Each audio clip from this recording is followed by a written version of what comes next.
Guys, mag-unboxing taog. Bagong washing, gikilig ko na.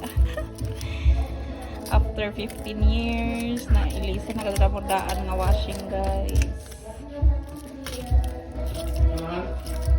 Kaya pamanta pa. Di kay akong gi-unboxing da. Guys, gikilig ko, guys. Amo ka ni kalipay sa nanay. Madyo na lang magaan-gaan ang aton trabahoon.